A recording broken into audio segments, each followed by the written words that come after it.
सभी खबरों से जुड़ी किसी भी छोटी या बड़ी अपडेट को पाने के लिए सब्सक्राइब करें हमारे चैनल खबरी चौखट को और किसी भी नोटिफिकेशन को पाने के लिए बेल आइकन को दबाना न भूलें, क्योंकि हम रखते हैं चप्पे चप्पे पर नजर। अविश्वास प्रस्ताव पर आज दूसरे दिन की बहस शुरू हो चुकी है। अविश्वास प्रस्ताव पर चर्चा के दौरान राहुल गांधी ने मणिपुर के मुद्दे पर पीएम मोदी पर निशाना साधा। राहुल ने कहा कि पीएम मणिपुर नहीं गए क्योंकि आप उनके लिए मणिपुर भारत में नहीं है। राहुल ने कहा कि मणिपुर में हिंदुस्तान की हत्या की गई। आपने मणिपुर को 2 हिस्सों में बांट दिया, उसे तोड़ दिया। मणिपुर में भारत माता की हत्या की गई। राहुल गांधी के बयान पर केंद्रीय मंत्री स्मृति ईरानी ने पलटवार किया। स्मृति ने कश्मीरी पंडितों के साथ अत्याचार और 1984 के सिख दंगों में महिलाओं के साथ हुई घटनाओं का जिक्र करते हुए कहा कि इनका इतिहास खून से भरा हुआ है। राहुल ने कहा कि कुछ दिन पहले मैं मणिपुर गया, लेकिन हमारे पीएम नहीं गए क्योंकि उनके लिए मणिपुर भारत नहीं है। मणिपुर की सच्चाई है कि मणिपुर नहीं बचा है। अब मणिपुर को 2 भागों में बांट दिया गया है,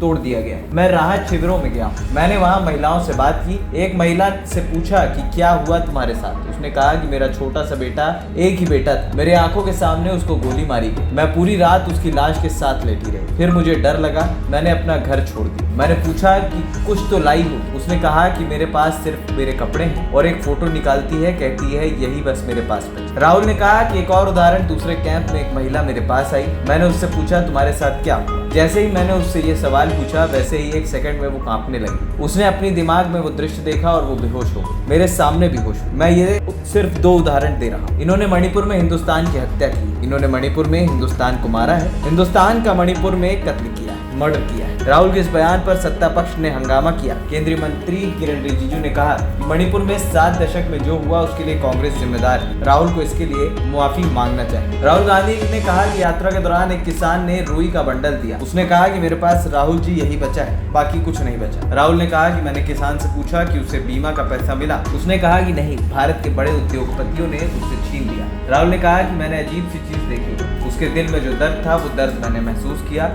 उसका दर्द मेरा दर्द बना। राहुल ने भी कहा कि लोग कहते हैं ये देश है, कोई कहता है कि अलग अलग भाषाएं, कोई कहता है कि धर्म, ये सोना है, ये चांदी है, मगर सच्चाई है कि देश एक आवाज है। ये देश सिर्फ एक आवाज है, दर्द है, दुख है, कठिनाई है। अगर इस आवाज को सुनना है तो जो हमारा अहंकार है, हमारे अपने, उसे किनारे करना पड़ेगा, तभी वो आवाज सुनाई देगी। वहीं राहुल ने ये भी कहा कि जैसे मैंने भाषण की शुरुआत में बोला, भारत एक आवाज है, भारत हमारी जनता की आवाज, दिल की आवाज है। उस आवाज की हत्या आपने मणिपुर में की। इसका मतलब आपने भारत माता की हत्या मणिपुर में, आपने मणिपुर के लोगों को मारकर भारत माता की हत्या की। आप देशद्रोही हैं, आप देश प्रेमी नहीं हो सकते, इसलिए आपके पीएम मणिपुर में नहीं जा सकते। खबरी चौखट की रिपोर्ट।